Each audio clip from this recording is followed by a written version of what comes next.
dapat ini tempat ini juga dijadikan kantor, Tuhan akan menolong supaya mereka yang masih dalam perjalanan oleh tiba di dalam keadaan sehat selamat. Dan kini saatnya kami akan mau membaca dan juga kami mau mendengar apa maksud rencana tindakan Tuhan Allah di dalam kehidupan kami sebagai umat yang percaya kepadamu masa kini. Oleh karena itu Roh Kudus akan menerangi hati dan pikiran kami supaya firman Tuhan boleh kami mengerti dan kami lakukan dalam kehidupan sehari-hari. Amin. Bapak Ibu keluarga yang saya kasih dalam kasih Tuhan, bukalah bagian firman Tuhan saat ini dalam Yeremia 22 ayat 3.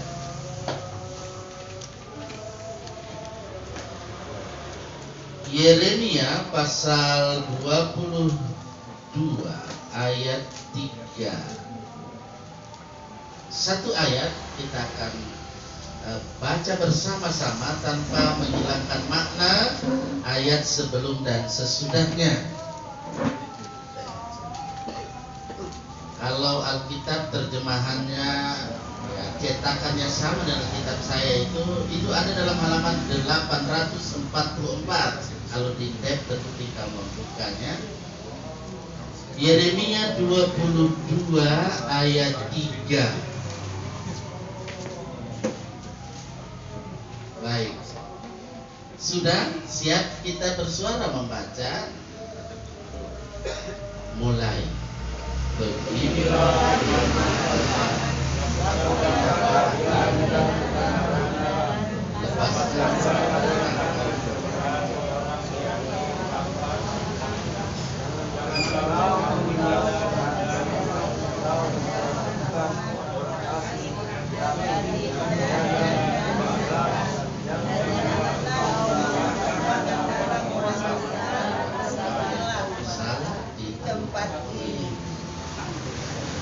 yang bahagia adalah kita semua yang mendengar, bahkan kita membaca firman Tuhan dalam kehidupan setiap hari.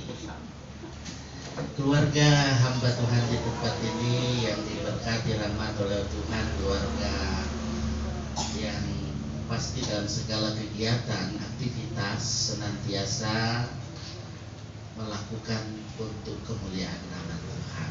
Amin. Di tempat ini kita berkumpul, tempat ini, rumah ini juga terus bersinar dan terus menjadi berkat, ya.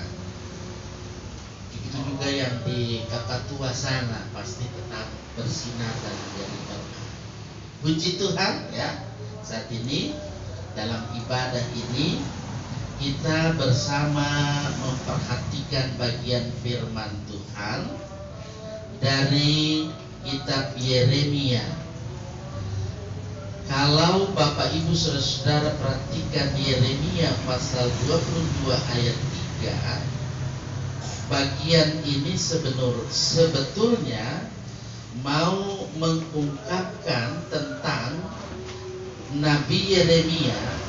Dia menyampaikan kritik. Dia menyampaikan kritik ketidakadilan, ya. Dia menyampaikan kritik terhadap pemerasan, kemudian penindasan terhadap kaum lemah atau orang yang lemah atau kaum termarginal, kaum terpinggirkan. Itu dia. Jadi Yeremia dengan berani dia mengkritik, ya, apa yang terjadi yang dilakukan oleh para pemimpin atau para pembesar. Nah, firman ini Bapak Ibu Saudara, keluarga yang saya kasih dalam kasih Tuhan, dia mau menyoroti berbagai praktik kekejian, kekejaman, kejahatan yang mewarnai kehidupan umat Tuhan pada waktu itu. Sehingga di dalamnya ada nubuat tentang hukuman yang datang dari Tuhan pasti akan menimpa orang-orang yang melakukan tindak kriminalisasi, ya, seperti yang paparkan tadi, kita baca tadi bersama kan, ya. Karena itu saudara-saudara yang saya kasihi dalam kasih Tuhan Yesus, mencermati kondisi yang ada dalam kehidupan umat Tuhan, ya. Kalau kita lihat relevansinya, aplikasinya dalam kehidupan orang sekarang, ya memang dewasa ini juga kan masih terjadi hal-hal seperti itu kan, ya. Karena itu pengkhotbah bilang apa yang terjadi dulu sekarang, yang terjadi sekarang dari dulu itu memang selalu ada, kecuali era disrupsi ini kan baru ada toh, baru kita gunakan Android, ya. Kalau dulu mulai dengan wartel, ya. Nah, harus pergi lagi di jalan mana itu, Ahmad Yani pergi di sana, Andre, Telkom, kemudian muncul Pulu-Pulu, ya kan? Nah, kemudian sekarang lebih canggih lagi. Itulah kecanggihan yang ada. Jadi iman, teknologi itu harus senantiasa berbarengan di dalamnya. Mari kita lihat bahwa mencermati kehidupan dewasa ini, kita dapat melihat bahwa sesungguhnya sudah mulai juga ada banyak pergeseran. Betul? Pergeseran apa? Pergeseran nilai-nilai spiritual, nilai-nilai rohani maksudnya. Kalau saya salah, kritik, ya. Jadi itu terjadi pergeseran nilai-nilai spiritual atau nilai rohani. Nah, ini terlihat bagaimana dalam kehidupan hari-hari, dalam kehidupan manusia, dari gaya hidup, ya, sebagian orang mulai terjebak, mulai terbawa dengan situasi kondisi yang ada, dengan kemajuan iptek. Apabila dengan kemajuan iptek tidak diimbangi dengan imtak. Kalau saya bilang imtak, saudara tahu, orang-orang nasional. Jadi dengan iman dan takwa, berarti kita menguasai iptek, ilmu pengetahuan dan teknologi. Tidak ada salahnya, ya, kalau memang bawa tab, tapi jangan lupa baca Alkitab juga. Terkadang ada yang di tab itu mungkin salah salin, ya, salah ketik begitu.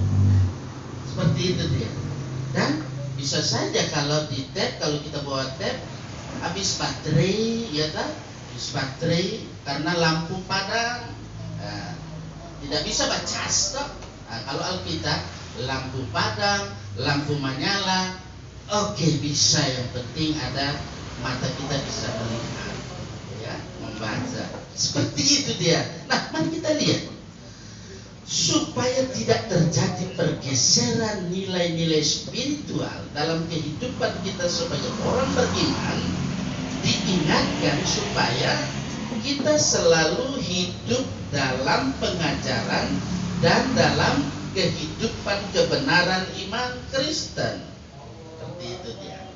Nah, fakta, mari kita lihat bahwa dalam kehidupan yang ada, seperti ada dekadensi atau ada penyimpangan yang merusak tatanan kehidupan, tidak hanya dalam kehidupan bergereja, tapi dalam kehidupan bermasyarakat.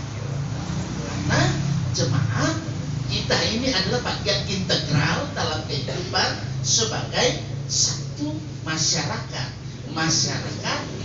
Indonesia yang ada di kota Palu ini. Nah, itu.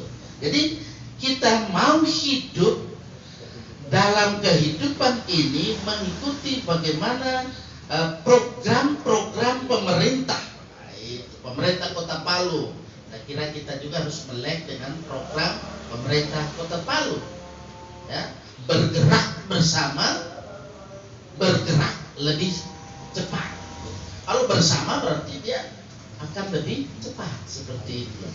Nah, oleh karena itu Bapak Ibu saudara-saudara jemaat yang saya kasih dalam kasih Tuhan bersama keluarga hambanya di tempat ini, mari dalam hidup ini kita senantiasa mau melaksanakan, mau menunaikan tugas, tanggung jawab, bahkan panggilan pelayanan. Apa terlebih dalam kehidupan pelayanan kita di gereja, di jemaat kita. Puji Tuhan yang hadir saat ini ada tokoh-tokoh yang sudah terpilih, bukan? Nah, di kolom 9 ada juga hadir di sini. Puji Tuhan toh.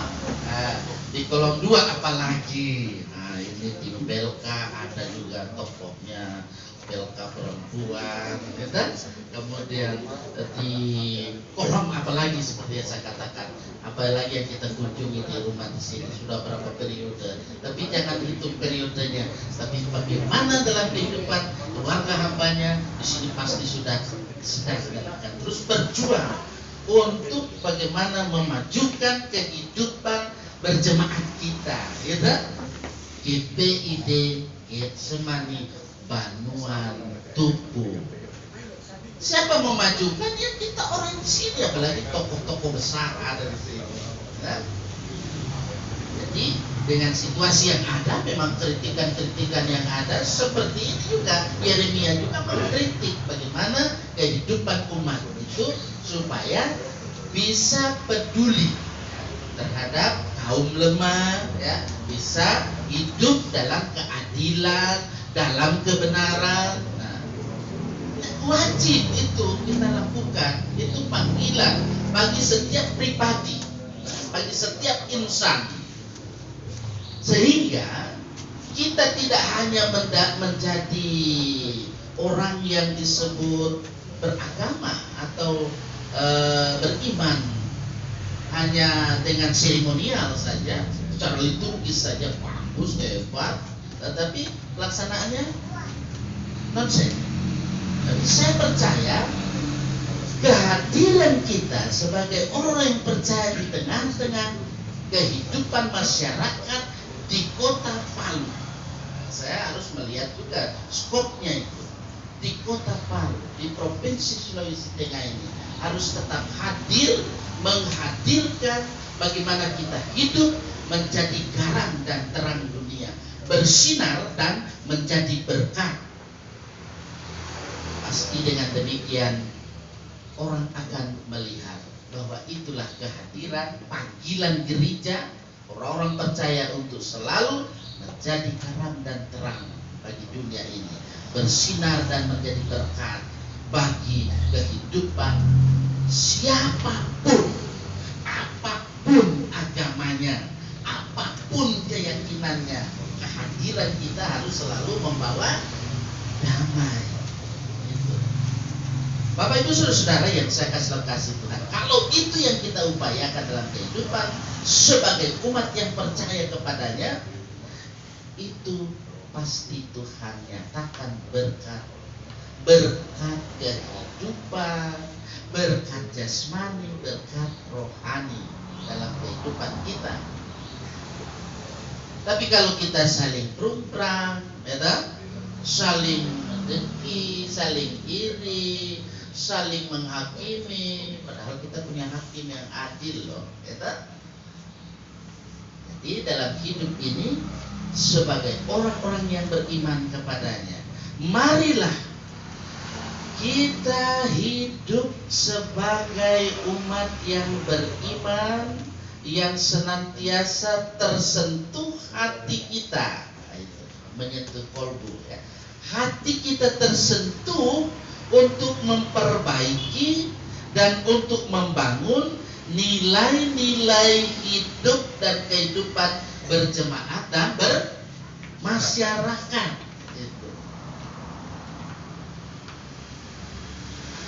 Selanjutnya,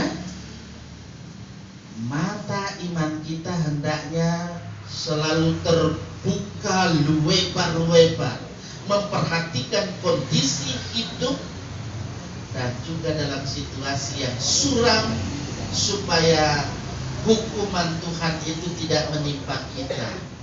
jangan sampai terjadi.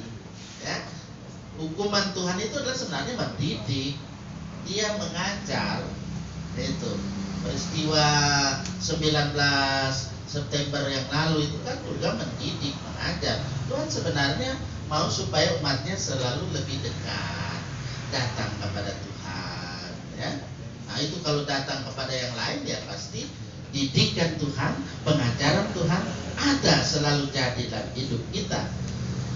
Karena itu tidak ada jalan lain selain dalam hidup ini kita melakukan pembaharuan hidup. Nah, kalau bahasa yang biasa disebut apa ya Bapak Ibu? Metanoia, epistrope, atau bahasa umum lah pertobatan. Itu yang dikehendaki oleh Tuhan dalam kehidupan ini. Kita mau hidup dalam kehidupan ini memiliki satu keberanian melakukan keadilan dan kebenaran. Tidak ada kata kompromi untuk segala praktek kejahatan yang ada. Ya, tak? Kalau masih ada kata kompromi dengan hal-hal seperti itu, ya apa artinya kita menyebut diri kita sebagai orang yang beriman? Ya, apalah artinya? Nah, saya percaya kita semua yang hadir saat ini dengan firman Tuhan ini, mari gaya hidup dalam kehidupan kita ketika ada hal-hal yang menyimpang dari ajaran Tuhan, mari kita selalu berantas itu supaya kita singkirkan itu dalam kehidupan baik pribadi kita, keluarga, dalam kehidupan berjemaah. Kalau ada hal-hal yang tidak berkenan kepada Tuhan, kita buang jauh-jauh. Kemudian dalam kehidupan kita sebagai keluarga, sebagai orang tua, sebagai ibu, bapak, ya keluarga terdiri dari bapak, ibu, anak yang terdiri dari pemuda, remaja, sekolah minggu. Nah, ini makanya ibadah kolom sebenarnya kalau bilang ini full sebenarnya itu biasa karena sudah biasa disebut ibadah kolom, ibadah om-om dan tante-tante, bapak-bapak dan ibu-ibu, dalam ibadah rumah tangga. Nah, ini yang perlu terus disosialisasikan. Saya terus mensosialisasikan, tapi rupanya belum juga di hati. Nah, itu. Tapi saya yakin dalam kehadiran kita bersama-sama, kita berupaya untuk terus membina, mendidik generasi kita, anak-anak kita, supaya dalam hidup ini memiliki dan juga menguasai iptek, ya, memiliki iman, takwa, dan menguasai ilmu pengetahuan dan teknologi. Karena di era disrupsi ini, kalau anak-anak kita tidak berikan pemahaman tentang iman Kristen, maka dia lama-lama akan melawan orang tua. Itu banyak yang terjadi sudah. Karena kita tidak arahkan. Perlu pengarahan dalam kehidupan ini supaya anak-anak kita itu selalu hidup dalam takut akan Tuhan. Kita tegur anak kita bukan untuk menghukum, tapi mendidik supaya hidup dalam kebenaran. Kita terus perhatikan bagaimana cara hidup kita ini supaya menjadi teladan. Nah, itu teladan itu yang sangat penting. Biar kamu ini mulut bicara, kalau nggak kasih teladan, kasih contoh, ada gunanya Bapak Ibu? Sonya ndak guna, itu ada lagunya juga. Sonya ndak guna itu.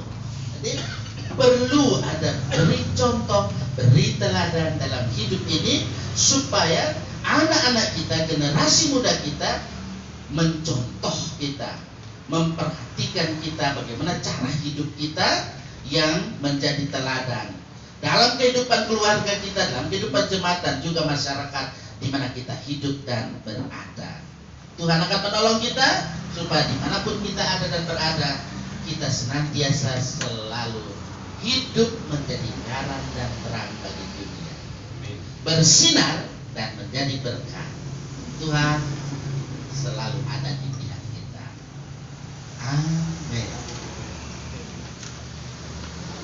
Jemaat Tuhan yang saya kasih dalam kasih Tuhan, mari kita akan bersama merespon segala berkat Tuhan dengan kita memberikan persembahan syukur.